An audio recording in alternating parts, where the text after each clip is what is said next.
All right, I want to welcome you all to the Monstrousitous Minute, episode 5. And today we have Dr. Scott Stevenson on the podcast. And this is a conversation I've been wanting to have for several years. I found Dr. Scott originally on the Intense Muscle boards, which is it's a library of information up there. Really and then is. You are also on is it Think Big Bodybuilding, that network, which is. God, there's so much information on there. It's not even funny. It's super crazy. And also, I've got your book in front of me. All right. Be your own bodybuilding coach, cool. Which is probably the greatest resource in terms of top to bottom. How do you structure your year to get the physique results that you want? And how do you self-guide yourself, which is super cool. But Dr. Scott, just welcome to the podcast, man. Yeah, thanks, dude. And thanks for all those kind words. Intense Muscle. It's funny, and one of the things that comes up so often is history repeats itself. These questions that have been asked, that I'm getting asked, that we may talk about, these are things that I've been talking about because I'm an older guy, I've been talking about for decades. And if you go to Intense Muscle, those threads are quote unquote dead, but there's just resources out there that are innumerable, especially on that site. Like if you want to know anything about how Dante Trudell devised DC training, like that's the place to go. You can find anything you want there. But people just keep on asking the same questions on Facebook or whatever social media platform. And it's, I think it's just, there's something about human psychology, especially people who are insecure about their own knowledge, that they want to hear and get that information live. And now I see it actually in the scientific realm too. People are like, oh, old resources and old references and old studies are no longer valid. And some you're a teacher, right? So some science teachers and some university professors actually disallow their students from using references older than 5 or 10 years. I've heard, which is just asinine. You should look at. Sometimes, of course, technologies are no longer the best things to ascertain certain effects.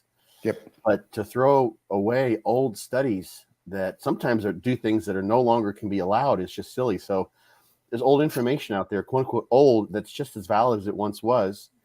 And maybe even more so, because a forum like Intense Muscle, where it's more of a long form type of interaction, you can see everyone's post. It doesn't get hid like on Facebook, and you can't see, like there might be someone who pops in who's been training for 50 years, right?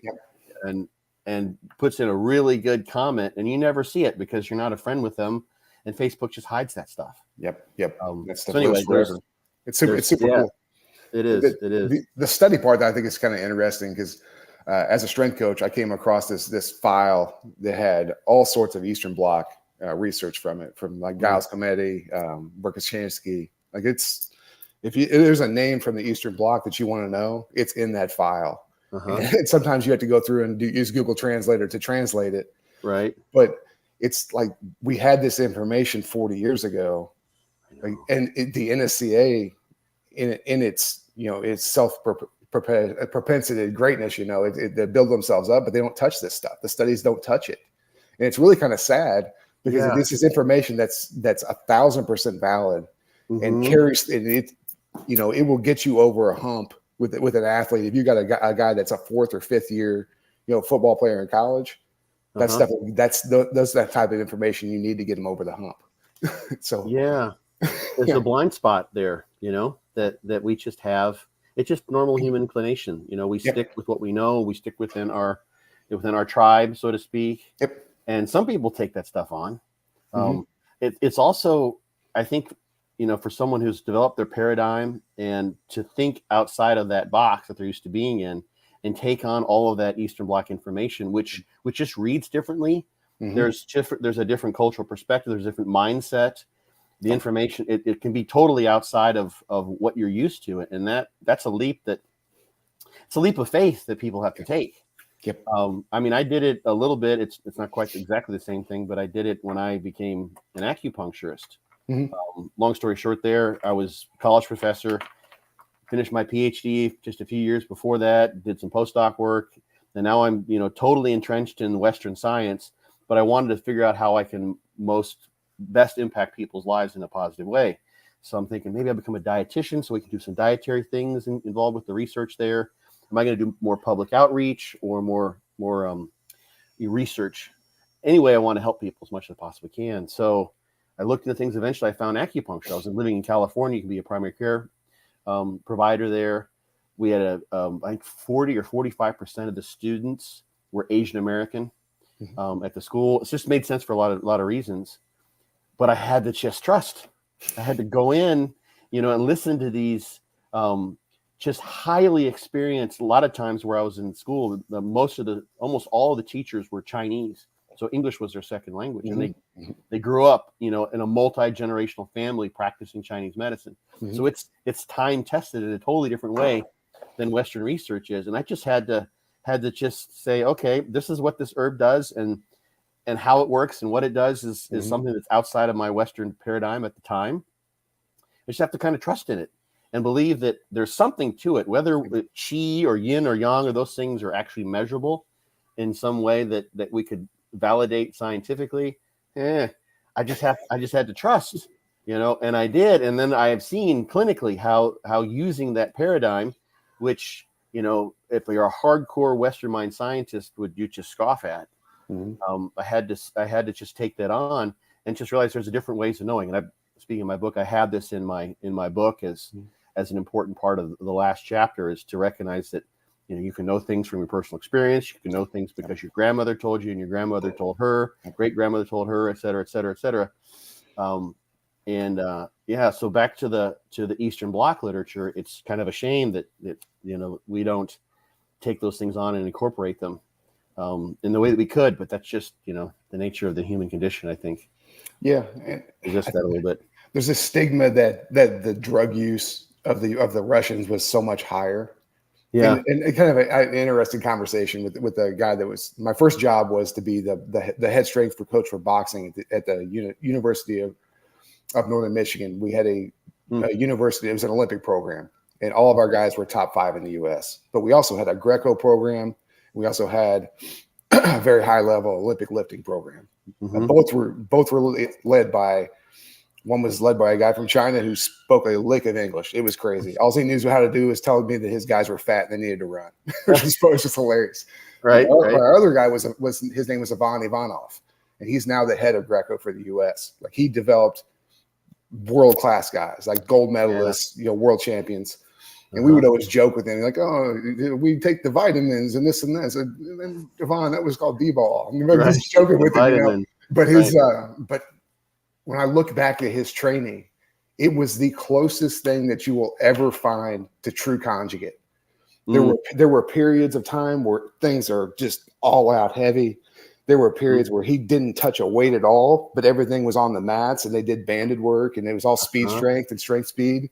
Yeah. And then there was other times where all they did was like complex training. It was heavy lifts and jumping, and like his guys were some of the freakiest people I've ever found. And part of that's being that wrestling mindset, that Greco mindset, that you are a freak.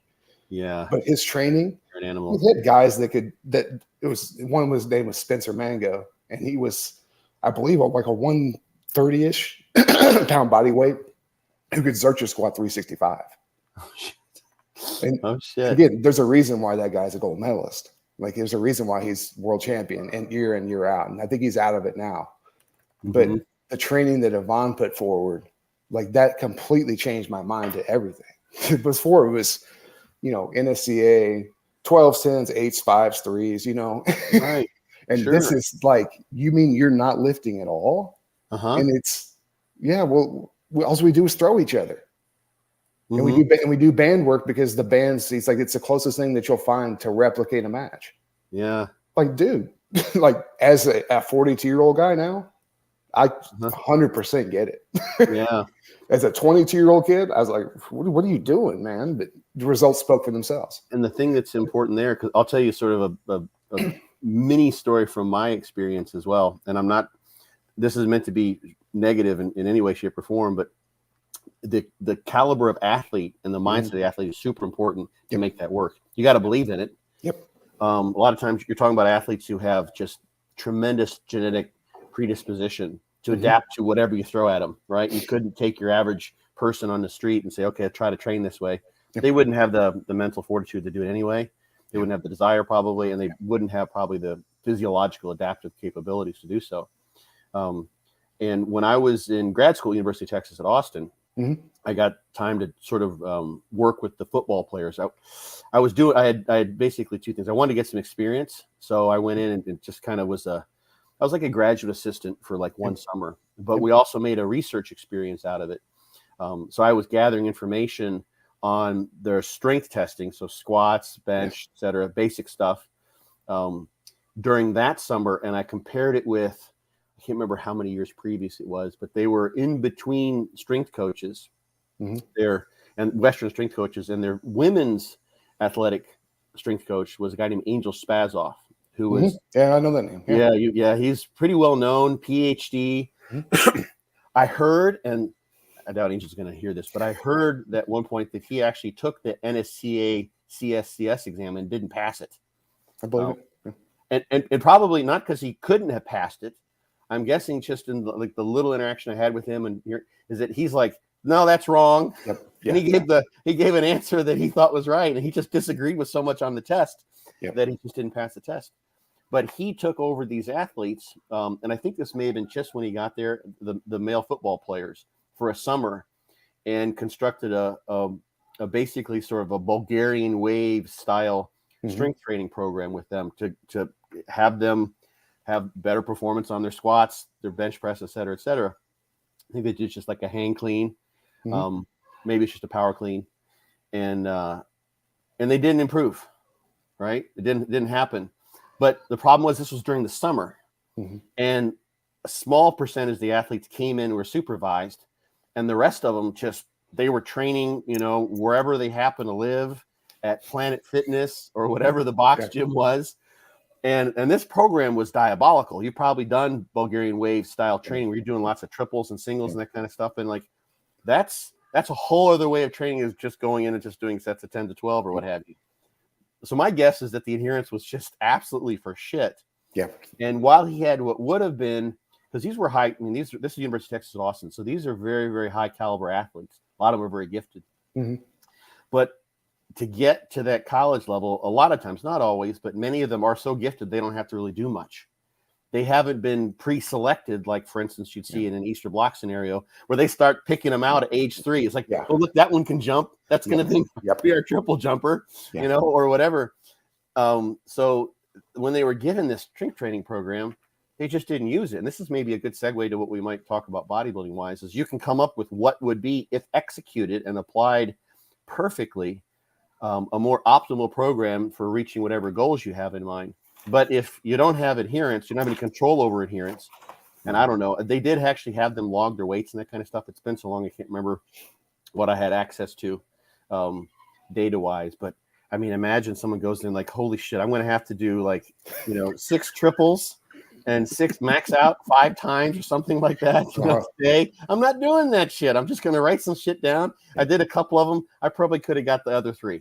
I'll just leave it at that. And now I'm going to go and, do some high rep leg presses or something like that, Yeah, because that type of training can break you. I mean, psychologically, it can absolutely break you.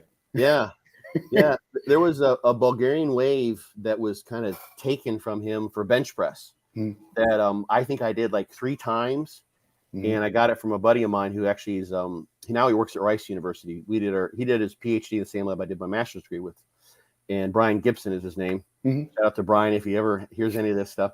And but I had several people who wanted, I just want to get a bigger bench. I'm like, okay, if you got a month, we can put 30 pounds on your bench. And it worked. It was literally almost exactly 30 pounds, regardless of how strong someone was. But you maxed out, or you did 1 rep sets, I think 21 times during the course of that month. It was there were 3 of them on Wednesdays or something like that. Were there negatives involved? Because I think I might have. No negatives. No, because you could do it alone. You get in a rack. Speaking of, crashing out, messing up your floor, whatever. You did it in a power rack. You go in and you're like, okay, I'm going to be in this power rack for safety reasons, of course, in case you do fail, because you'd miss, not intentionally, but it was just what happened on one of those days. On Wednesday, I remember, was the big day, and you go in, and I think there were 9 triples and 3 singles or something like that.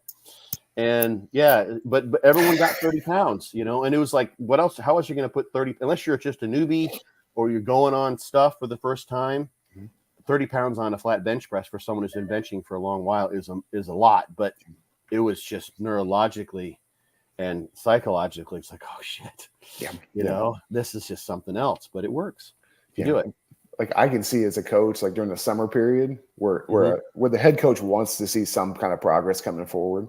Like bench is the one, because you know, if you look at the overall training load, like to me, that's a medium training load day. Like I always program things out high, low, but sometimes there is that medium threshold day. And to me, that was always the, you know, big bench day. So that's a day that you could definitely do that, get some quality conditioning in, and know that you didn't completely fry them. Like they're gonna come back from that. Yeah, it usually was about a month. Basically, it's like give yourself about a month, and then that was it. You needed to do some sort of a deload and come off of that. And you could tell, like, I mean, for me, it was always like the extensor muscles, the forearm from gripping the bar, those would start to get sore. Triceps tendonitis start to come in. Whatever shoulder niggles I had, those would start to come out. Like it was like, okay, there's just not another. And I'm like, I'm going to tear a pec here if I keep this shit up. But you could get those 30 pounds of 1 rep max, and then you could maintain it, you know, with obviously much less. For someone like who's trying to try out and they want to have better stats, you know, like NFL guy or whatever, that would be, as far as a 1 rep max goes, that would be a tremendous thing to do. You could literally, you know, put 30, 40 pounds, if you're a really strong guy, maybe even more on your bench press in a month. You just have to be really dedicated to doing it. Yeah, for sure. So I want to bring us to our first kind of topic that I brought to you, which was finding the split for you. Because when I look at it from a strength coach perspective, having dealt with athletes for 20 years, I know that I can move guys from a 2 to a 3 to a 4-day split based on the time of year. They kind of understand that. Like, all right, well, if we're in season, it's 2 days a week because you know, sport takes precedent. Obviously, but when your sport is physique itself, like how do you wrap your mind around the perfect split for yourself while staying within the parameters of what you can handle? Does that make sense what I'm trying to ask? How do you auto-regulate? Yeah, essentially. Yeah. Trial and error. Yeah. You know, the thing, it was about maybe 3 weeks ago now, maybe if this comes out live or this comes out, you know, on YouTube or something at some point, it'll be maybe a month previous to this. I covered a very, very interesting study where they took individuals and ran them through, they had 2 groups separated in the heavy training, lower volume, or heavier load, lower reps, versus lighter load, higher reps. You know, and you see there's multiple studies now that suggest on average, that people grow pretty much in the short term, newbies, from the same. And then what they did was they took the non-responders, they took everyone basically, and they switched them, they crossed them over to the other. And what they found then was those who didn't respond to the heavier training or to the lighter training, and they kind of divvied it up into non-responders, responders, they responded from the other. And there was not a pattern such that, you know, only the non-responders to heavy training then became responders to the lighter training. It was either way around. So there are people there was only one individual, I think maybe they had 20, 30 subjects roughly. Only one individual who was a non-responder in both scenarios. Okay. But overall, the responders, those who responded best in the first 12 weeks of training, I think they had 12 weeks and then maybe a couple of weeks, and they so it's a good study, decent in terms of length overall. Still, over the full course of the study, the responders did better than the non-responders. But over the second half of the study, there was not statistically, I don't believe, but in terms of percentage increases, and this was just thigh cross-sectional or quad cross-sectional area, there was a better response in the non-responders than the responders. So we would expect that, you know, after the first 12 weeks, you're not going to get as much in the next 12 weeks. That's the law of diminishing returns makes sense. But the fact that you can have these non-responders who tried whatever regime it was, high load didn't work for them, or low load, and then they go to something sort of on the other end of this continuum of various stimuli that we know can produce muscle growth on average, and they became then responders with that one single exception, says that it does make sense not to program hop, but to figure out sort of what split or what training style, in this case, load, matters for you. And that was a great follow-up to another study I've talked about several times, where they varied frequency and volume. They're training just the quads, knee extension, 2 or 3 or 5 times a week, 3 sets of 10 reps to max each session. And they were training one leg at a time. So everyone had a low frequency 2 or 3 times per week leg, and then everyone also trained the other leg 5 times a week. And what they found was that some people grew well no matter what. Some people grew better with the 5 times a week, so 15 sets in a week, which is pretty high frequency. That's daily. And 3 sets to failure, 2 failure, that's pretty effortful, right? You're like thinking, I'm hoping the study ends. I hope they could cancel it or something, right? Because this is tough. And so some people grew better from the higher frequency, higher volume. So they didn't separate. They didn't just isolate frequency by keeping volume the same. So both frequency and volume changed here. That's important to remember. But the main idea is that some people did better with higher volume and frequency. Some people did better with lower volume and frequency. And some people grew really well, and some people didn't grow so well. So maybe if we took those non-responders to both volume and frequency, and instead of doing sets of 10, had them do high rep sets, which comes from the first study I mentioned. So there's variations in frequency and volume, and variations in the load that you use, which are major features of a program that you can change in order to figure out what works best for you. So back to your question, then, how do I choose the right split? It could be any of them, numerous things, right? It could be many, many different things. And you're not going to know until you try some different things out yourself. You're going to have to play around with things. I just heard a podcast with a German, I forget his last name now, is a German bodybuilder by the name of Adolf. And he genetically gifted. He did really well for most of his training career with high volume, just typical stuff, because those guys are genetically gifted. They do really well with that. There's some reasons, I think, behind that. But now that he's getting more advanced, and he's at the pro ranks, he's found that he just has to train with a more HIT-like, more abbreviated volume-like style, because it works better for him. He doesn't want to. He'd rather train the way he used to. That's what he prefers psychologically. But he now realizes that one way works better if he wants to keep progressing, and he does. So, he has to sort of make some accommodations, give in a little bit, not train the way he'd like to, because he knows it's not the most effective way for him to train. So those are just one anecdote and then some science that point to what it comes back down to your question. The auto-regulation is going to be a function of what you're willing to do psychologically, in terms of knowing what works, and then also finding out what works. So this bodybuilder I just mentioned, it took him a while to figure that out. I don't know who pointed out to him. He talked to another bodybuilder he trusts. Someone said, "Hey, I think you're doing too much." And there is the old principle, as Ronnie Coleman used to say, if you keep doing what you've been doing, you keep getting what you've been getting, right? And that's true, and that served him throughout his entire career. But he did something no one else could handle. 6 times a week, twice a week frequency with everything high volume. Like, the people tried to do that when Ronnie became Mr. Olympia. Like, oh, that's the secret training regime. Well, no one could do it. No one could hang, right? So that was one feature of his genetic gift, in that the more and this is something I've sort of surmised over the years, is that the more training you can recover from, the better. But it's your recovery ability that matters. That's one of the things that comes with the gifted individuals. So let's piggyback on that. There's so many things to consider, and you have to be willing to figure out where you're willing to go, what you're willing to do. Yep. Let's piggyback on that part where you just said, how can you recover? What can you recover from? Like, is there something that John Meadows used to talk about as well? Was the faster he could recover, the more he could train, that he felt like the better he could get. Not up to 7 days a week, because he obviously had that day that he always dedicated to being at home, being with his family. Right. But is there something that people can do to accelerate that? I mean, speaking of John found that intra-workout nutrition was just miraculous for him, and he mentioned that, I don't know, innumerable times on even in conversations I had with him on podcasts. And yeah, he used to take in some pretty big. Amit Sapir was a bodybuilder, powerlifter.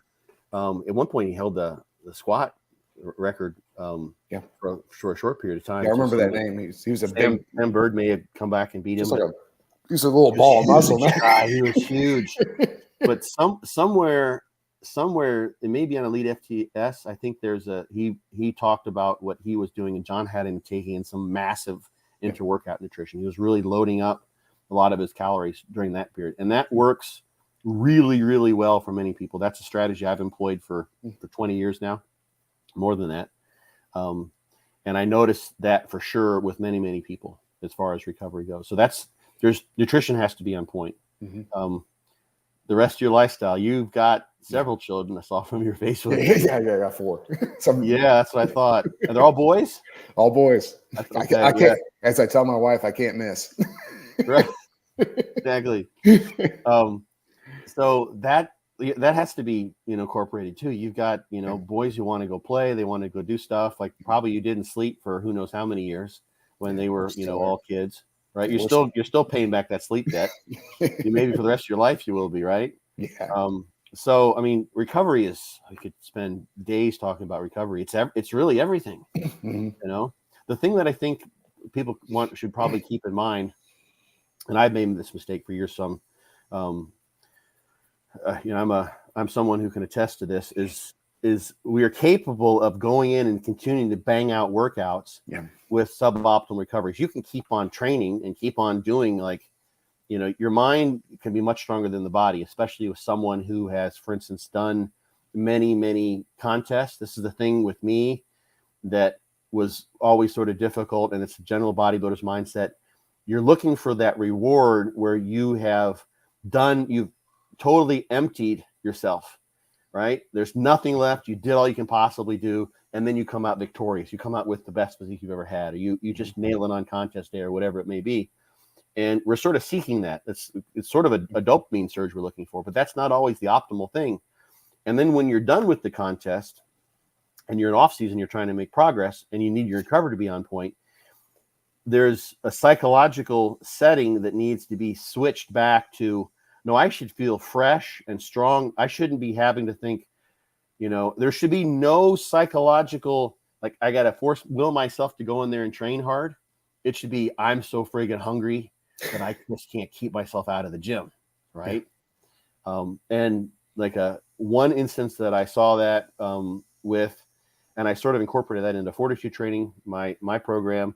And I saw it many times with people who did DC training. And Dante always talked about this. I think just some people weren't very good at it, is he would have blast and cruise periods. So when you're progressive, that's the blasting period. The cruise would be the deload of some sort. And he would say, hey, if you need to, just make it complete rest. Yep. And that makes sense. And the idea would be you rest not until you want to go back to the gym. You rest until you can't keep yourself out of the gym. You're just chomping at the bit. Yeah. And that's where I think most people would do best.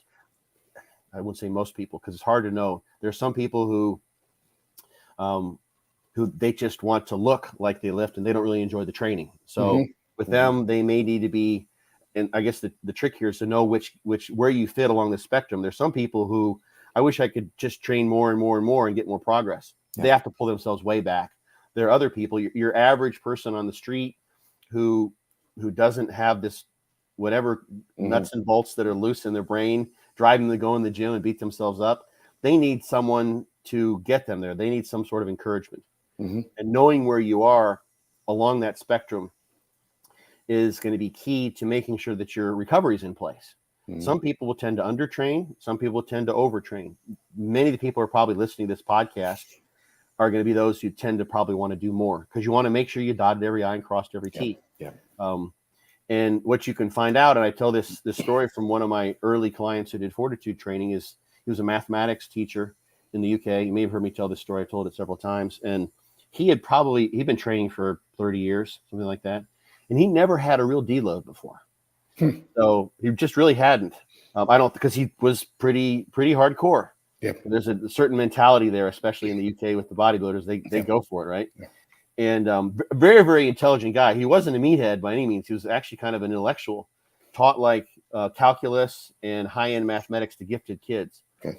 And that's important for the story. So we went through, and in the course of none of this first blast, but other ones, like he was putting down like 1,200 grams of carbs during his post-workout period. He really pushed and made tremendous gains. But he went through his first blast. It became time to cruise. He did a deload. He followed it the way, you're supposed to, which includes, period of reduced volume training, but still effortful training. And then several days where you don't do anything. And then you're just really ready to go. Yep.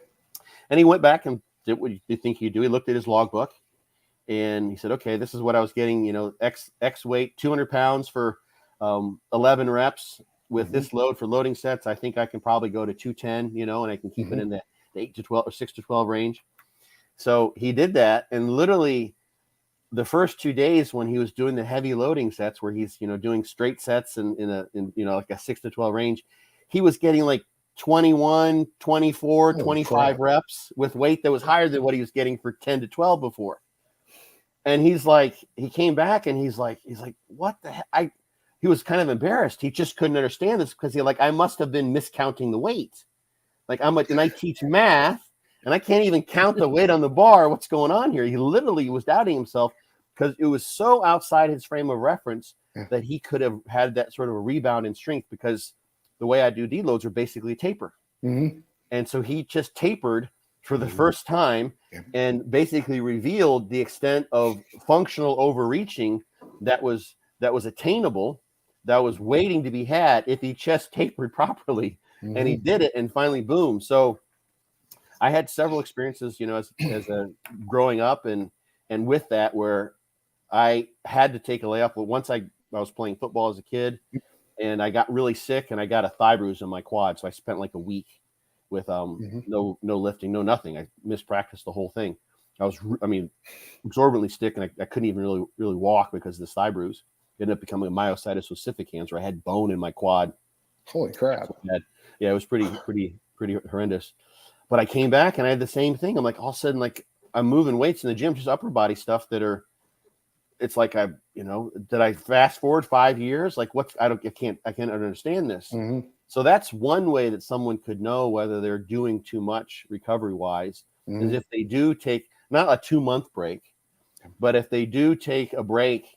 And Dante would do this with DC training. I've always suggested with fortitude training is, let's say you train, you train Monday and Thursday. Let's say you're doing like a push-pull legs and you train 5 days a week. You might then just skip a whole round of push-pull legs and take like 5-6 days off. Yep. And if you come back and you're like just blowing away your previous loads and previous weights, it's like, okay, there's probably something that I'm not harnessing here, because I'm too far past an optimal stimulus in terms of my recovery. And you can keep progressing when you're way beyond what optimal would be, and think, well, I'm doing more, it must be better. Well, it's not necessarily. And that's one way to test it, is just force yourself to take some days off and see what happens. If you backslide, then, there could look for other reasons hard enough. Yeah. You probably weren't pushing yourself. Could be, or maybe you just don't, it could be your diet set up, you're like, I don't want to gain any fat. So then you go like no carbs for 5 days. That's probably not going to help. There could be some other things, but if you spring forward like that, that's a really strong indicator that you've been doing a little more than is optimal. Not that you're overtraining, because you're not backslide. Overtraining would mean technically that you're losing performance. So, but you can have overreaching that's functional, where when you have a taper or a detraining period, that you come back stronger. Or you can have non-functional overreaching, where you're basically doing more than is optimal. You're not downsliding, but when you take that break, it's probably too much that you don't have a functional overreaching phenomenon. You don't have any functional gains that come from that. And that can also happen. So there's various factors you'd have to disentangle in order to figure out why that might be happening in that balance of training and recovery. I personally, with my own training, we went on a vacation, my wife and I did, for our anniversary last week. And so I was forced to take, about 5 days off. And I haven't taken 5 days off from training, for 3 years, probably, I came back and I've been following like this APRE type thing, where if I hit a certain rep count, my sevens, like say sevens is the number I look for every week. And if I get 7 reps or more, I can add 5 pounds to the bar next time. Okay. So this past week, like things are freaking moving on bench. I'm like, all right. So I, instead of doing my traditional 5 pounds up, because I hit that threshold the last time, I was like, all right, I'm going to jump 15. And I still hit my rep count. So it's like, all right, There maybe, you go. there's something to this. And there's also the I've trained 3 days, I've trained 4 days, I've trained 5 days. Like I'm a guy that I have a hard time being out of lifting because it just for me it's a psychological outlet where I just all my frustrations are let out during that time. So I have a hard time myself pulling back because I know kind of what that does to me. Right. So for that person that I've just described to you, which is myself, I'm asking for self-help here.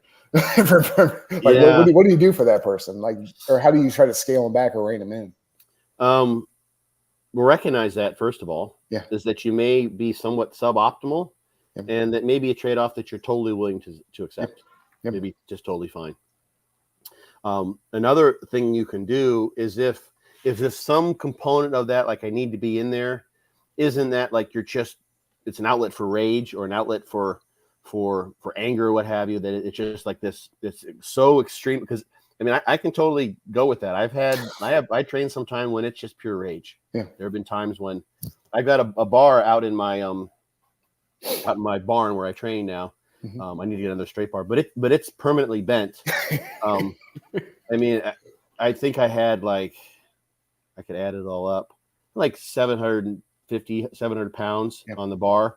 And I just wanted to just move some heavy shit. And I was just doing rack deads. They weren't great depth or whatever, but I just wanted to move it around. And the bar is like, you can tell I have to, one of those bars that's bent enough. You have to it kind of rolls really fast because it's got and that was just because of a life event where a girlfriend who I'd really given anything all, just kind of did me wrong. That's the way I perceived it at least.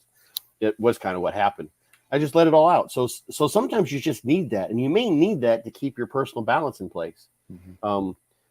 But if, for instance, you need to be just proactive, it may be that you take a day where you force yourself, you discipline yourself to do some active stretching work because this is helpful for you, or maybe you go. Maybe you do some foam rolling up, and I'm big on a ton of that, but those sorts of things can be helpful for some people. You sit at a desk all the time. You tend to have, hip flexors that are tight, forward shoulder rolling, those sorts of things. That may be that you take that time that would have been done training and you come up with a recovery strategy that you employ. So now you're like, no, I'm getting after it. I'm just not getting after it, with 500 pounds on the bar. I'm getting after it in a totally different way that brings me forward. So you can take that energy that you feel like you have to be putting in to the gym and what or would ideally be causing progress, and just reroute that towards your recovery process and do it that way. I like that. Yeah. So that's one thing, but it kind of depends. I mean, I don't know if you want to get into this, but why it is that you feel like you need to be in the gym. Is it a compulsion?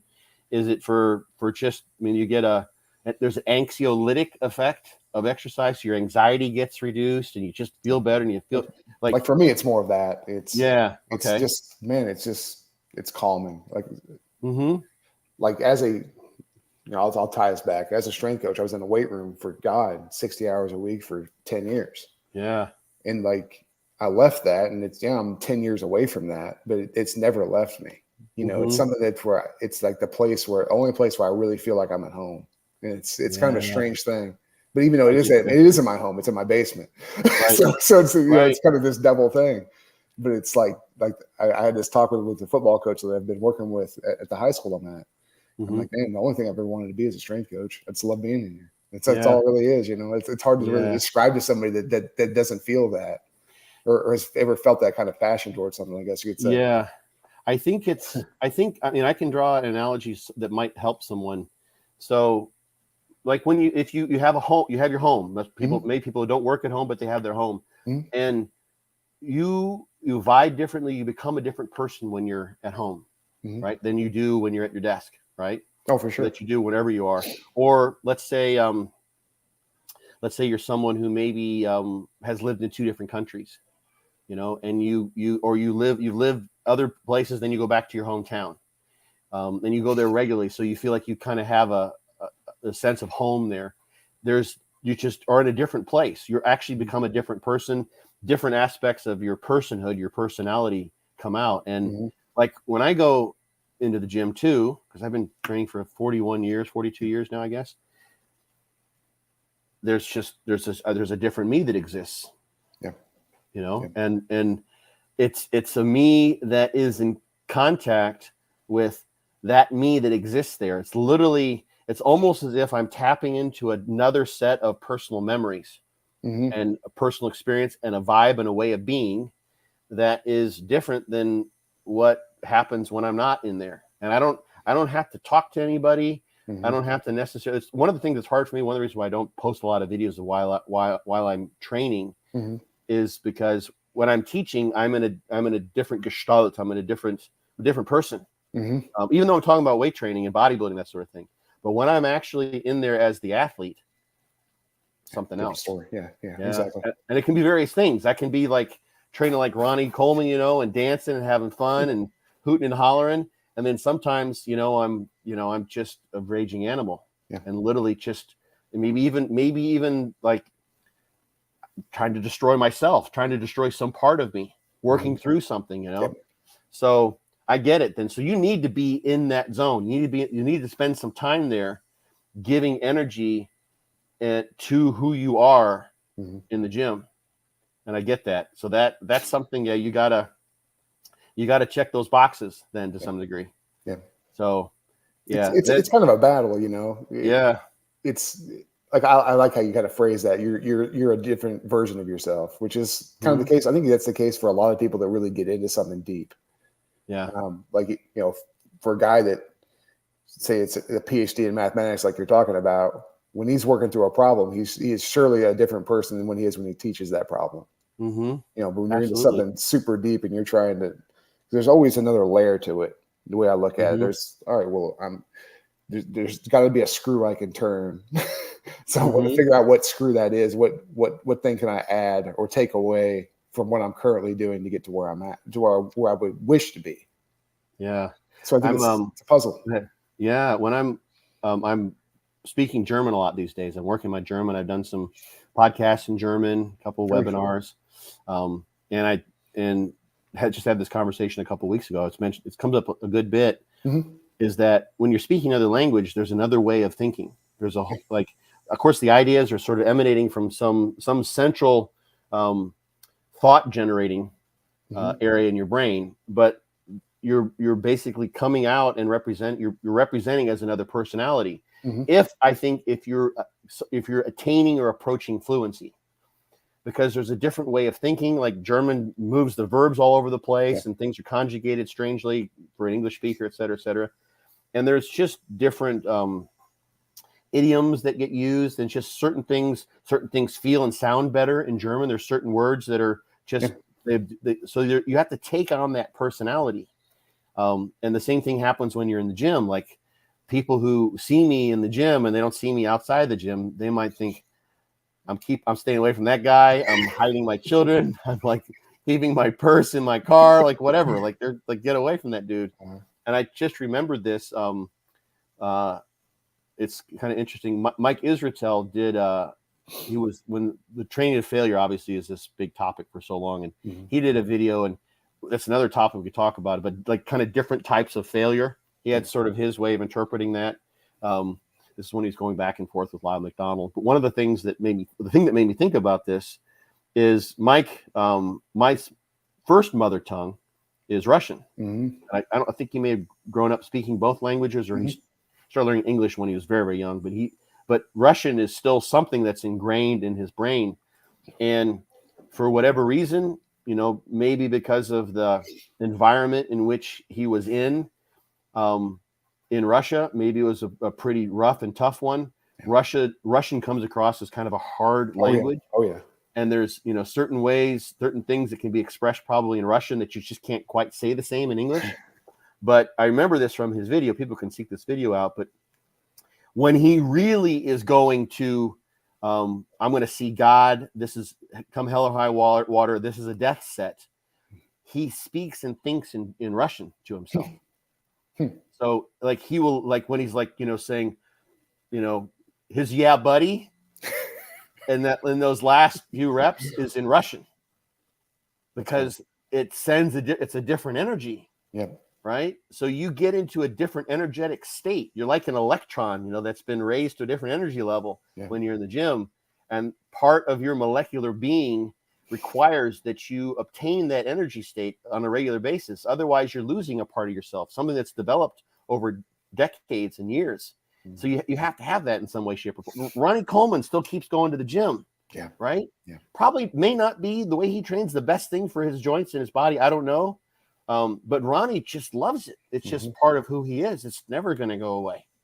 Ronnie might be lying. He might be doing wrist curls when he's on his deathbed in the hospital, but he's going to be, yeah, buddy, in those friggin' wrist curls,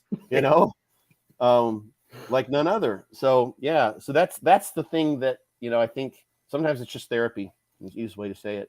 You just need to get there.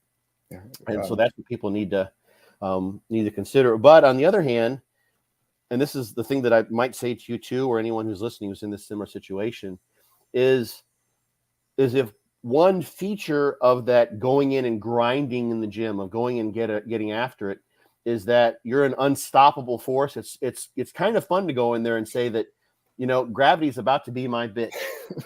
I'm about to take this shit on like none other, and nothing's going to stop me from getting these reps. It's just going to happen. That, in the Chinese medical perspective, you're just unleashing kidney energy and kidney chi. You're just letting out this sort of vital force, and it feels really good to do that if you're so inclined that's something that you enjoy. And so if that sort of getting after it aspect of training is something that is part of what you enjoy psychologically, you can also think, what? Not only am I this just brute force, but imagine like a martial artist who has developed a highly tuned skill with a sword or with his or her hands, right? And not only are they extremely forceful and powerful, but they're also very exact. Yeah. And that's actually really, really quite impressive too. So you might think to yourself, what? Not only am I going to apply the exact amount of effort that is needed, and it may be extraordinary effort that only a small percentage of the people on this planet can do, but I'm also going to be I'm going to have expertise and craftsmanship, and I'm going to be a skilled swordsman in that I only cut as deep as is necessary and train as frequently as necessary so that I can get where I want to go with this. And that's if it's about being a control freak, which some of this probably is. Bodybuilding is about being a control freak. I think for most everybody, you're trying to control something. You're sculpting something, So are you just going in there and just hacking through the forest? So you're sculpting a barren landscape, or are you a landscaper and that you're trying to produce something very, very specific? And you may have to use different tools, different exercises, different ways of applying those exercises, different splits, what have you. And then train in that fashion, in a very smart and intelligent fashion, and auto-regulate, where you're in tune with your instrument, which is your body. So if that fits your mentality, that not only am I, I'm not just the juggernaut here, I am a samurai that goes in with meticulousness and does what needs to be done, and not more and not less. Then that can also fit, I think, and be something you could apply to keep yourself from doing more than what you think, more than what you know is enough. I love that. That's the samurai reference there is. Yeah. I love that. I can't add anything else to that. Okay. Well, it sounds like it resonated with you, so I hope that helps, man. That did. For sure. So let's talk about fortitude training, because off of, before we hit the live button, you mentioned there's some things that the home trainer can do to kind of implement that at home. But first, can you explain what makes up fortitude training? Because I think it's beautifully laid out. I mean, I love every aspect of it. Yeah. Well, basically what I did, and this of course is in the book, but I took the key ingredients that I think make for a good hypertrophy-based resistance training program, and I composed those in one way, shape, or form. Actually, a couple different versions. I've actually got, and I don't encourage people to buy these. I'm not trying to sell these to people, but I've got some daily trainers that have one's the Virgin Voyage, and that's kind of just basic fortitude training. But there's another one, like No Show, No Go. It's for like a men's physique competitor who wants to build chest, delts, and calves. But there's a different split. It's a different application. So it's like, I used the example of like baking a cake. Like you can take like baking powder and flour and sugar and yeast and all those sorts of things, and you can make various types of pastries and cakes and that sort of thing with that. So I took the ingredients, and the ingredients are basically heavy progressive overload with the exercises that you know and think will work. Cluster sets. I have a muscle round cluster set that's in there, and then also high rep sets that are more focused, less neurologically taxing in general. And that is all of those can actually involve autoregulation, but that they're called that last kind of set, a pump set, is something where you can apply all sorts of intensification techniques, types of things, or partials. Now everyone's talking about training the lengthened position. Yeah. So stretch mediated hypertrophy. That's something where you could take that set type and totally tailor it to what you think you need to do to bring home muscle group. So you can do all the get funky with it types of things, where you're hitting muscles in a way that you normally would because you've got some crazy thing you've constructed that allows you to get a tremendous activation of the lat in a stretch position or what have you. So I put together the different sort of set types, is what I call them, across a rep range from literally about 6 to 30 or so, all of which can be hypertrophy producing, but with some options to train in the heavier ends or train in the lighter ends. This is before the study came out. I just knew that people did better sometimes for different muscle groups, for different exercises lend themselves as well. So I added enough flexibility in there so someone can auto-regulate how they do these set types. And then I built in a basic periodization regime. I didn't try to make it too complicated because that just blows people's minds. And it's basically, I borrowed Dante's terms, blast and cruise, but I call them a progressive blast and then an intensive cruise. And I kind of laid out those sort of say proportional to one another. So about 3 weeks of blasting to 1 week of cruising. So it could be 6 and 2. It could be 5 and 1.5, or it could be 3 and 1. But that works well for most people. And I constructed that cruise to be kind of a taper. It's a taper. So you train during the first 2/3 of that cruise period. So if it's 2 weeks, you might train 10 of those days, but you reduce your frequency and you reduce your volume, but you still train hard. And that you do the cluster sets, which I call muscle rounds. And I stole that term from Leo Costa because I kind of got the idea. Got that book over here somewhere on my shelf. Yeah. Titan training. He's got Bulgarian something, and he's got several, but I've got Titan. Yeah. I have it too back in the library. So I took those things. So progressive overload, higher rep training, very focused training. So isolation training, basically, periodization, and of course, picking the right exercises for you, but also having the basics that you progress on. So some of that isolation training, you're auto-regulating how you execute those sets on a very individual basis. So I put enough structure in there to basically force some sort of a progressive overload. You would tend to the loading sets, the straight sets, those are pretty much strict DC training style progressive overload. But the muscle rounds are also progressively overloaded, but you choose those in an auto-regulated fashion. And the pump sets, some people choose to log those, but you don't need to log your performance, because how do you compare how you did partials one day with how you did partials another day? You really can't. It's more of the overall feel of the day, right? Yeah, right. And but what happens then is I also included this. We have this volume component, which is important, and the frequency component. So I have 2 versions where the frequency varies a little bit. 3 versus 4 times a week for some muscle. Then in the turbo version, you actually could train every muscle group 4 times a week, which is pretty high. But the volume can be very, very low. So I have 3 volume tiers to match recovery abilities. So, and you also have the possibility to just say skip a couple days if you want. That's totally okay. And you can change volume tiers on a week by week basis, and you can train different muscles with different volume depending on how well they recover on an individual basis. So I've got a preset plan which people want. They want a map, but I have numerous ways you can go depending on how much gas you have in the tank, or how well your vehicle's equipped for off-road traversing of the terrain, et cetera, et cetera.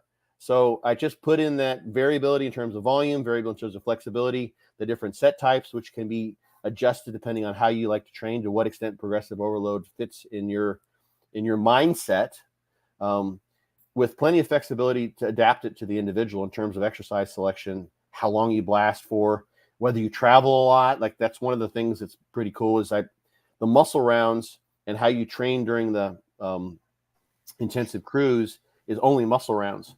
So I set that up. People, I've worked with like lots of firefighters for whatever reason.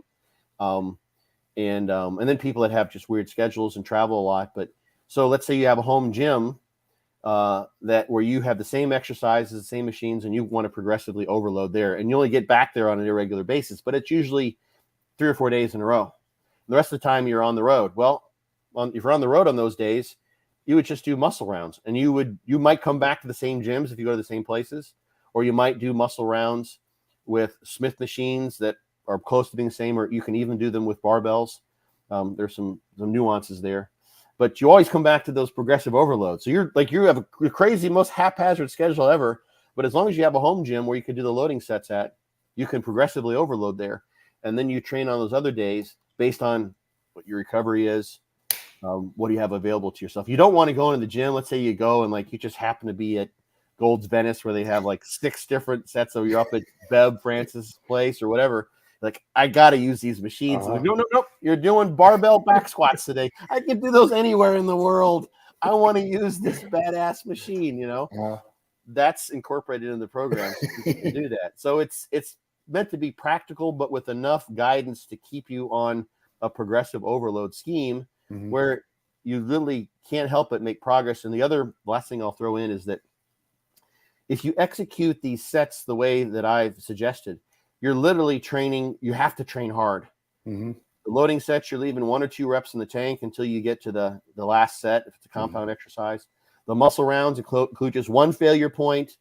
The pump sets are basically taken until you can't go anymore. But you can just do straight sets or normal straights with the full repetitions. You can do excruciating partials for 20 seconds at the end. Auto-regulate depending on where you're at, but you have to train hard, at least as hard as you're willing to train. And I think that's a quintessential feature of training, which is, it's a big topic, the idea of effective reps. And eventually, if you're wanting to make progress that makes use of whatever potential you have, I think having the potency within each set that's available to you, meaning that you're training pretty dang close to failure, is very, very important. But then you have to recover from it. So I tried to work those things in. So you don't have, if you execute fortitude training, you don't have any choice but to train as hard as you're willing to train. For sure. Because that's just how it works. So it's a nice recipe. It works for many people. So for the muscle rounds and whatnot, for a guy that only has a barbell set up at home, not a Smith machine, I guess the setup to me makes the most sense for your squats and for your presses and whatnot.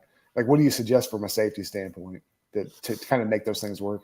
Some, like for barbell squats, you're just not going to be able to do much because the thing that, so people who don't know, the muscle rounds or the cluster sets. So you're doing sets of 4 with either using breath counting or a stopwatch so that you have an equal work to rest interval. That allows you to pick a load in the same relative range for unilateral stuff where you just go left, right, left, right, left, right, or bilateral stuff where you rest the same.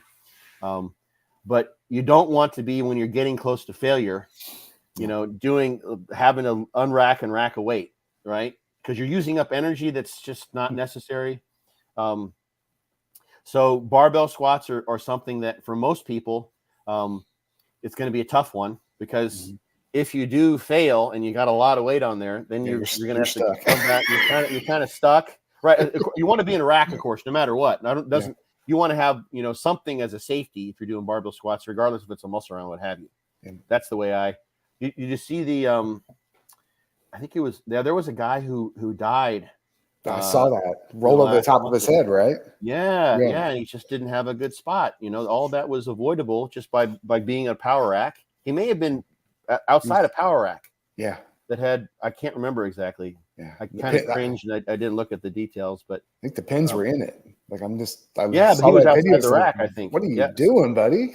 I see that almost universally. It's just for whatever reason, people don't do. And if you tear a quad or you tweak something or whatever's wrong, you want to be able to dump, no matter what, always. So, but for instance, like dumbbells are a tough one. So as you really like doing like overhead dumbbell presses or dumbbell presses of some sort, well, you can get power hooks. And there's a new company that I just saw this. Someone basically, maybe the patent ran out or something, but they're not called power hooks, they're called something else. But you know what those are? Yeah, they hook onto the dumbbell so you can put them onto the you could do that. And like an example, that something I've done is if you're in a rack, you take daisy chains. You don't need the power hooks necessarily. You take daisy chains, so climbers, vinyl climber, like looped rings, and you can just get a big carabiner that doesn't get in your way. You can use power hooks and do this too, and hook the power hooks on the daisy chains so that it bottoms out just at the bottom of your range of motion or just below, and then you do your set of 4, and then you're down. You can just let go, right? It might swing a little bit, just bring it back, and then you're always there, right? Yeah. I like that. Like I've used like on for chest, I've used, because I have kettlebells at home, they're much heavier. So I'll put my body on an aerobic step to try to so things are right that same spot. Right. But that'll work. I've had to be ingenuitive on some of these things. But right. and for instance, like with the muscle rounds, so let's say you're using hundreds. And you go to fail, and then you fail in the 5th. You want to choose a weight where you fail in the 4th or 5th, or then in the 6th set of the muscle round. So you might go 4, 4, 4, and then get 2, and then you would drop your weight down. You might go to 80 or 75, and then you wouldn't have another failure point, right? So you would need the second set of dumbbells anyway, but you're not going to failure again, right? The idea is you have the one failure point, and that's something you use to determine what load you should choose the next time. You might progress so that you fail later in the muscle round, so you can get all 6 sets of 4, and then you fail in the 5th rep on the 6th set. But then you got your weights there. You don't have to pick them off the ground, as opposed to like every time picking up the hundreds and going like that's just no way. You're gonna lose a lot of reps doing that, especially with overhead press. Like, and it's dangerous. Like that's like you're just asking for a rotator cuff injury. But if you have them dangling there, that can work. So those things, and just having a Smith machine would be another one. You can actually use those daisy chains if you have a good setup for squats. You could do that. I've never done that before. I have an Iron Master at home that I mainly would squat on, but that would be a possibility. I don't know. You don't need to do that if you have a support in place. Yeah, I've got spud straps where I would get stuck at the bottom there. It's my exactly. Same thing. That's very cool. Yeah. So how did you come up to this kind of setup? Like because you were like the DC guy as far as I was concerned, aside from Dante. Oh, like what really changed your perspective to want to experiment like this? There were a lot of things. One of the things with DC training is DC training is whatever Dante says it is, really, right? I mean, and he has you can find the standard 2-way, 3-way split. Then the other he's got some other sort of informal splits he talked about for older guys. And early on, I mean, Dante would just send me clients. I kind of took over for another guy who was doing Dante's training. But I was always seeing that, a couple of things. One, I would see that it was highly variable during that cruise as to whether guys came back stronger, or a lot of times they came back and they were been set back, and they had to spend the next half. So I'm like, there must be a better way to do this cruise, as opposed to just letting people do whatever. So sometimes they probably were non-functionally overreaching, right? They went too hard. So long story short, I came up with this idea of tapering. So that was one thing. I wanted to kind of have some more control over that, and looked into the exercise science research, and just what I had experienced. Like I was a swimmer in high school, and swimmers are renowned. Like they do a lot more volume than they probably need to physiologically, but it's all about improving swimming economy. And then they do a massive taper and they perform really well. So I took that taper into account. I had a couple situations like where I tweaked my triceps, like small tears in my triceps, and I really couldn't do any direct tricep training or any pressing. But when I came back to training triceps by itself, at first I was doing like pec deck types of things. You can use like those ab slings, and use those to do actually lat work and all sorts of pec work. And I've got some videos on my Instagram. You can like hook those with big carabiners on a Smith machine and do front raises and side raises with the loop over your forearm here. Yeah. So I was doing all sorts of things to avoid the triceps. And then I worked back to tricep extensions, direct tricep work, but with really, really high reps because I didn't want to tear anything again. And this was before this high rep literature came out, actually. But I found after 3 or 4 months that my triceps looked better than they ever had. Right. And I'm like, okay, what's going on here? Like my triceps look great now. Yeah. And I was doing like, you get do the tricep extension, that's the whole stack, and you pin a 45 to it. And you got to put a dip belt around your waist. I mean, just for tricep, I got pretty strong with those, but my triceps look better. So I'm like, okay, there's something about this high rep stuff that works, And of course, Widowmakers were part of that. The other thing that, that I found with DC training that is highly effective, and I really like to do them, is that the Widowmakers are highly effective, but there's a return on investment there that can be a little bit expensive, in that the inroads into recovery just can be overwhelming. You do a real Widowmaker and that's it. That's why those were at the end of the leg training workouts. Like that's it, you're done. There's nothing left.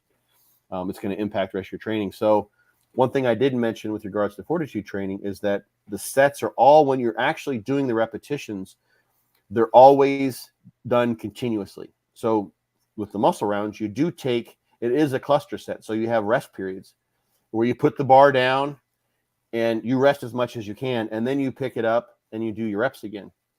Unlike a Widowmaker, where let's say you're doing a Widowmaker on some sort of a squat apparatus, you would just stay with the weight there. Right. Yeah. And you just eke those out. Right. And that's a tremendous, almost like a breathing squat. Right. Yeah, exactly. And so, but what I wanted to do with fortitude training is avoid those accumulation of those really crazy grinder reps where you're like, okay, I rest 2 or 3 seconds, I can get 2 more reps. Now I rest 5 seconds, I get 1 more rep. Now I rest like 8 seconds and I get another rep. And those really just torture your nervous system. I don't know if we'll have time for it, but see if I'm got any message. I got someone who wants to talk probably in a bit.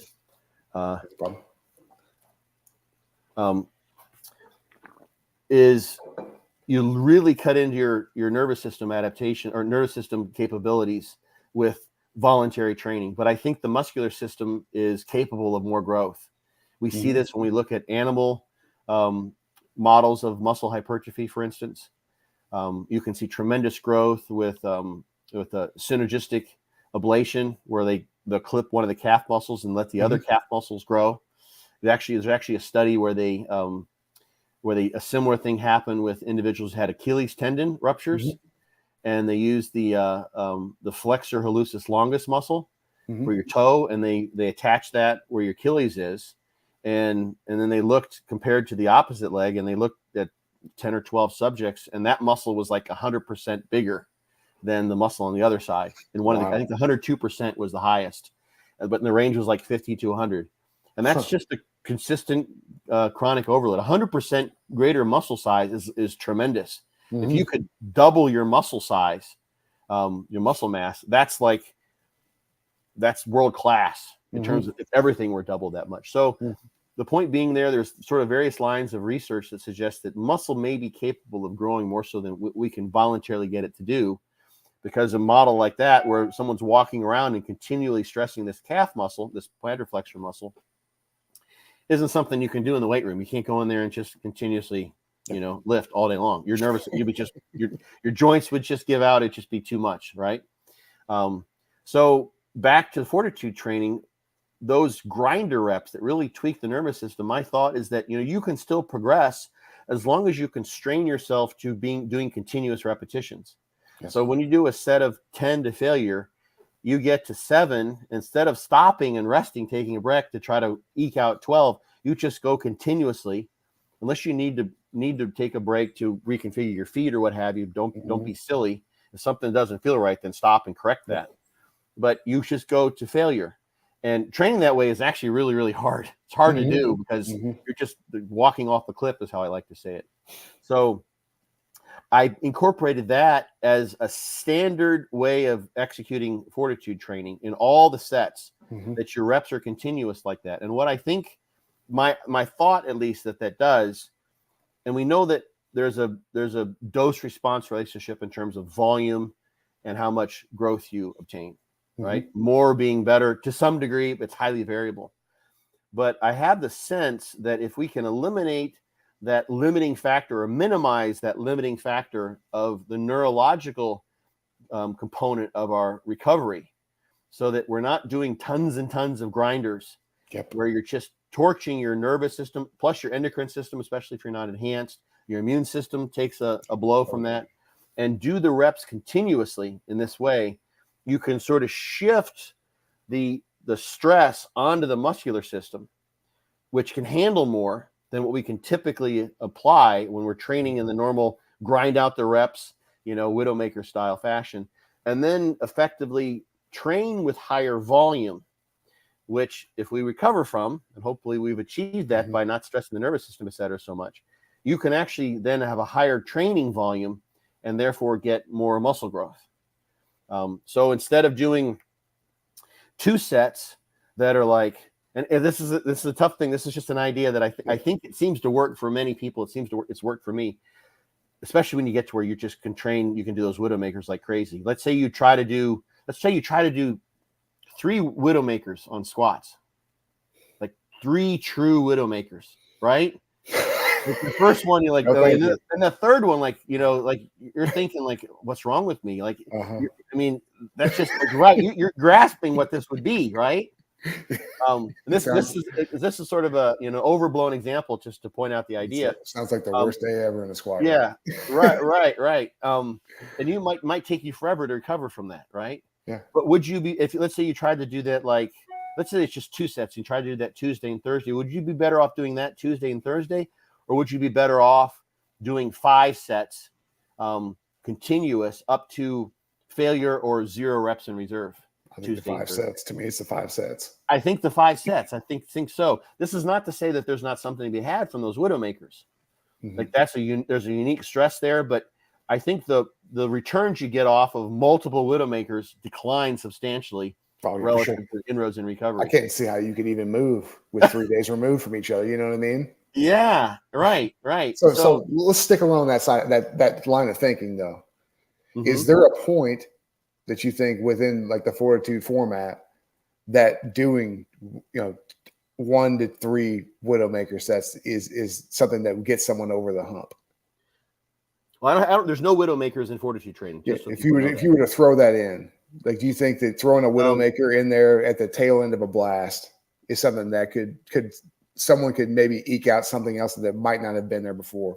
What I would rather see them do, like a strategy that I would incorporate before that, is to look at how they're executing the pump sets. Yeah. Because let's say you're doing Widowmakers for the squat, Widowmakers for your glutes. Let's say you're a bikini competitor, or you just need more glutes. Your striations don't come out because you're just lacking in size there. I would rather see someone do on a squat machine where they can climb out. They're not going to get crushed or caught.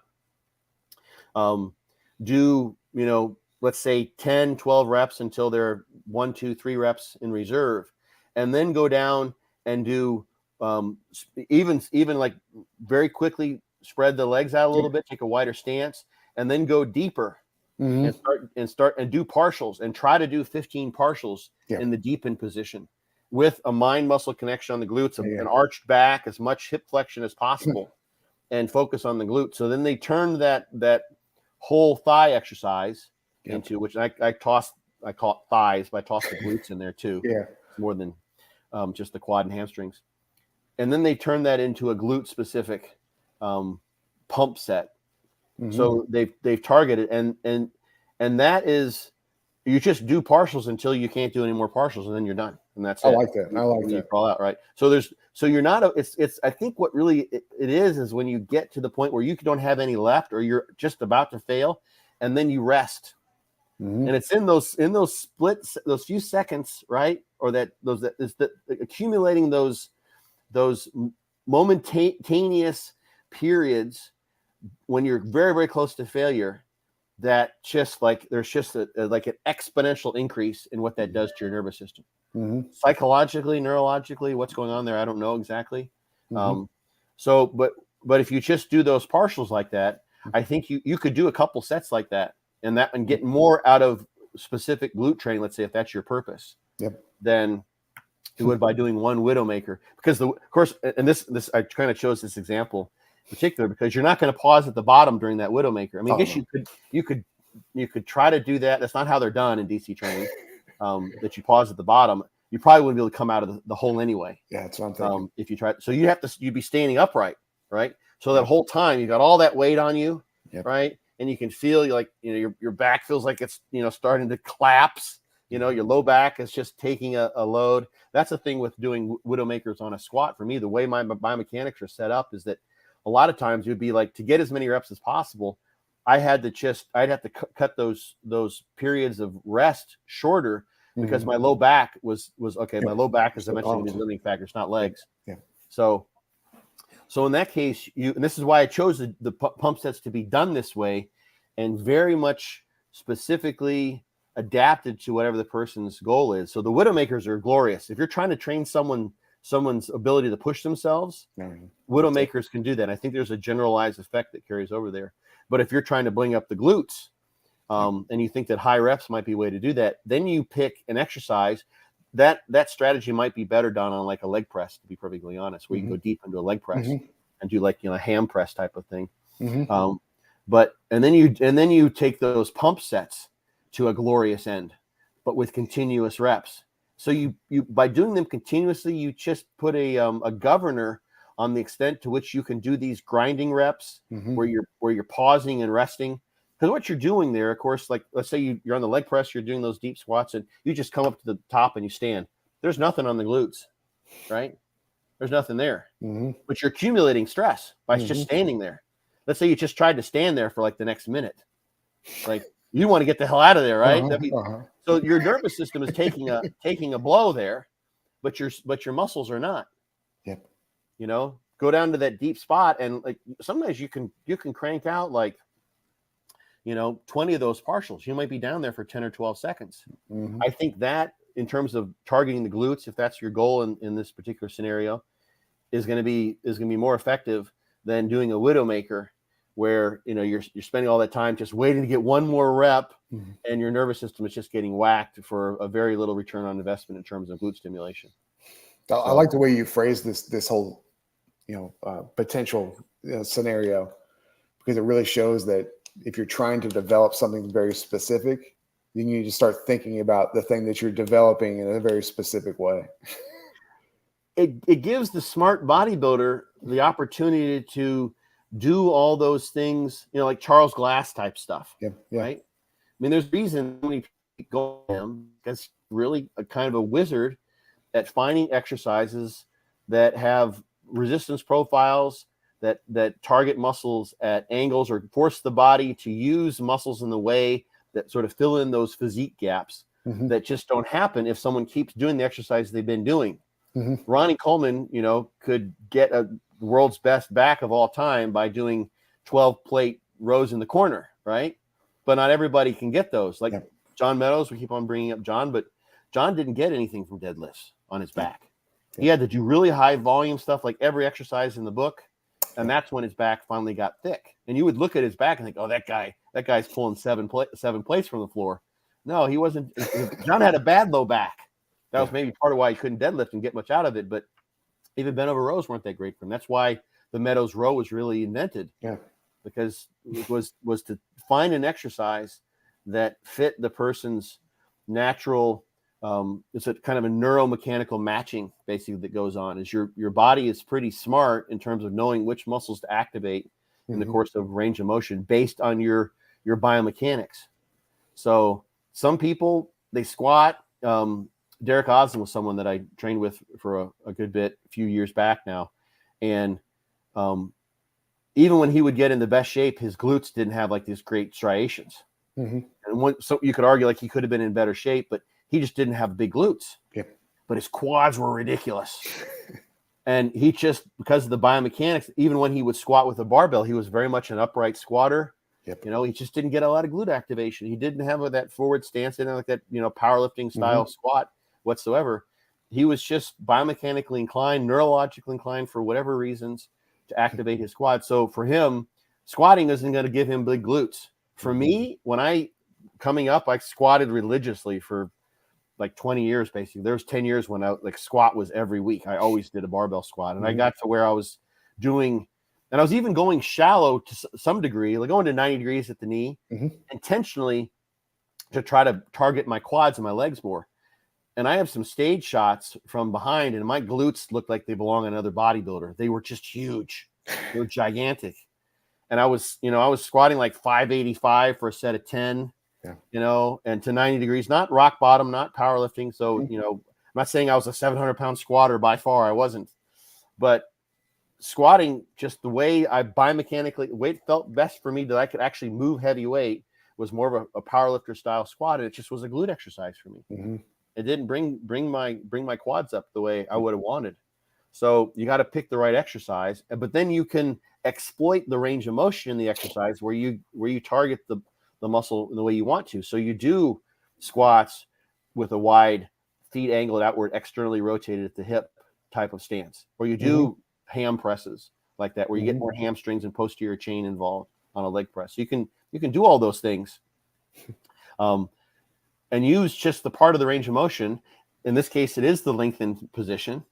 And that's sort of before all this, some of the research on the training length position has been out for decades. There's studies that date back, you know, over 20 years. But it's more recently that these studies have sort of, you know, made the headlines, so to speak. But that is why I put pump sets and made them so flexible, is because there are certain exercises that are just going to feel right in terms of the target muscle. And then there is a mind muscle connection, which I think can supersede and override the normal neuromechanical matching that occurs. So some people are just, their biomechanics, the nervous system, they function in unison to activate the muscle in a certain way that allows you to execute the exercise. But just like with a bench press, and this has been, I think 3 studies now have demonstrated, you can ask people to use their triceps or use their pecs on a bench press. And with at least the lighter loads, they can do that. It's a function of experience, but you can use an EMG to show that with the lighter loads below about 80% of a 1 rep max, people can preferentially use more triceps or more chest when moving a load. You get up to 80% of 1 rep max and it's getting heavy. Well, of course, you're near a maximum, so they have to use all the muscle available. Otherwise, they couldn't lift the weight. If they just tried to use their chest, a chest-only bench press is not going to be as strong as a chest and triceps and anterior delt bench press. So your 1 rep max is with everything involved. And if you ask someone to use a mind-muscle connection, your 1 rep max isn't your 1 rep max anymore. So you go to 80% of your 1 rep max and say, hey, lift this weight just with your chest. You can't. No, you have to use your triceps. You can't physically do it. You can't physically do it with that activation pattern. It's like here. It's on your forehead, right? So that's why the pump sets are intentionally light too, is to allow people to do, you know, have like some sort of a converging chest press that feels really good, you know, at one part of the range of motion, and do that and accumulate reps without feeling like, okay, I just did 3 reps and now I have to pull my triceps into this because I can't do any more reps because the weight's so heavy. That doesn't make any sense. And it's not like, oh, I got to get more reps on this set. Pump sets aren't meant to be logged in that way. It's meant to train that mind-muscle connection and also potentially get some muscle endurance and get used to training with those sets. You're like, okay, I got nothing left. I really went to like a grinding point failure, not with Widowmaker style grinding. You take that mind-muscle connection that's developed, and I've just noticed this, noticed myself, noticed in clients, people done fortitude training, and they get used to doing compound movements or certain movements with a really strong, with no obligation to get more reps or progress. Only obligation is to target the muscle that they're tending to hit with that exercise. And then when they go back to their compound exercises, and like they're trying to hit their quads on a some sort of a squatting movement, or their legs, they know how to do that better. Right? They're trying to hit their delts, not their triceps on an overhead press. They know how to do that better. They're trying to hit their chest on a compound press. They know how to do that better because they've been trained to better mind-muscle connection. And I really think that's the aspect of athleticism that many really good bodybuilders have that others don't. Those who are more, I use the term motor moron, and that they're just not, they're just physically, they're just like, they look at the muscle and they can't even tell what muscle they're using when they do an exercise. They can't even, they're doing a knee extension. They can't tell if they're using their quad or their hamstring. They just don't have that intuition. They just can't connect that way. But if you can train that, I think it can make you a better bodybuilder. And that's why you see some of the good bodybuilders, although they had great genetics, but Flex Wheeler, Paul Dillett, some of these guys who get criticized for training with really light weights. You can watch, and you can see even with Ronnie, when he would do his rows in the corner, you could see in the way he did them. There's a certain, this is just something, maybe I have a trained eye from watching enough people train. You can just see that he's using his back to move that weight. He's using some leg drive, but he's using enough body English to keep things going on the concentric, but he's activating his lats. So he's got just a naturally, and Ronnie was a football player in college. He's a good athlete. A lot of things going for him. But in training, that mind-muscle connection can happen in those pump sets in a way that carries over. And then when you're used to doing 20 rep sets, doing a set of 8 is nothing, right? So you may grind out an extra rep on the heavy set because you've developed a mental capacity to grind by doing those partials. You're not scared of them. You're not scared of a slow rep because you've done tons of them, and maybe some endurance that then carries over. And then you get a greater loading stimulus because you can get an extra rep because the endurance is in place, but you're still getting the heavy loading, and whatever preferential signal may be something that helps you to grow better because you grow really well from heavy training as well. So the two interact and they complement one another, I think, pretty well. Those are the synergistic. It's truly synergistic. I think so. I mean, there's going to be situations where some people like the heavy stuff doesn't do anything for me, or like in this study that I mentioned early on, or the light stuff is the way to go. And I intentionally put rep ranges in there so you can do the loading stuff, and let's say you're going to be at the classic rep range that I put out in the book is 6 to 12.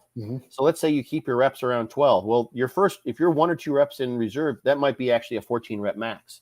That's a moderate load. That's not like a 5 rep max. That's a world difference.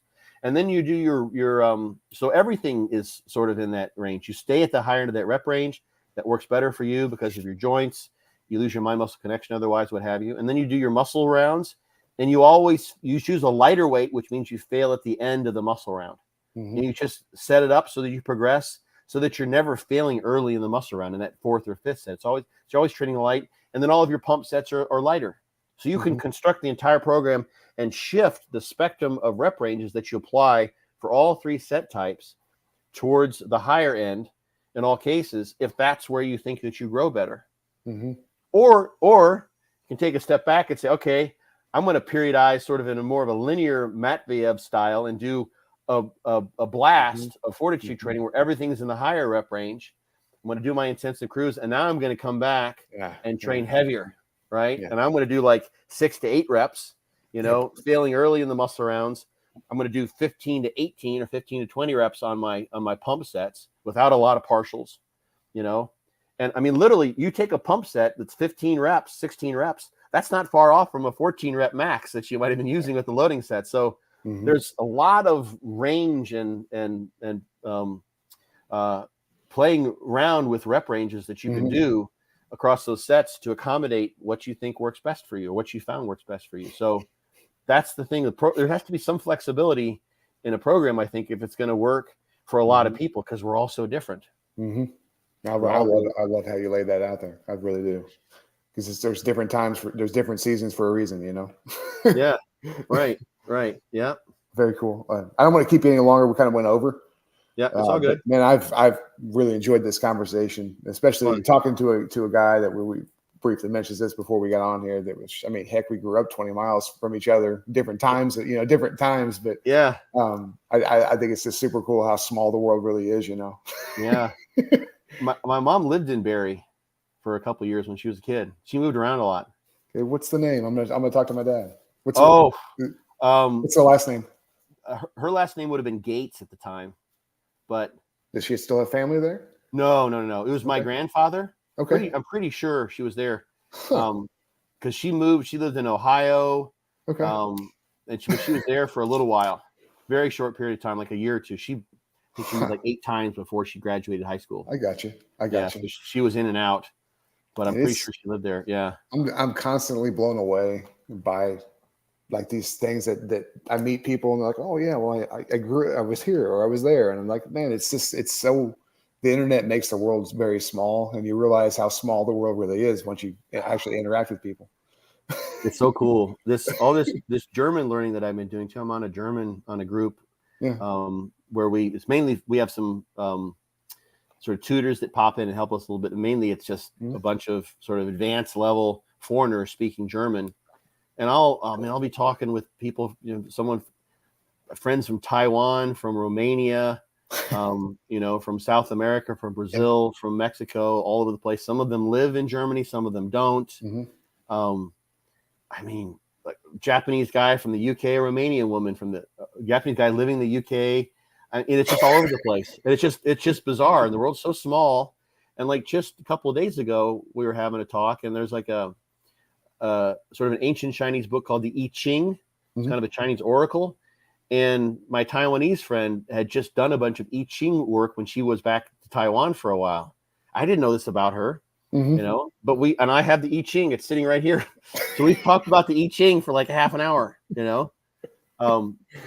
and like, so we had that in common. Little did I know, So yeah, I think it's super. It's neat because we're kind of in this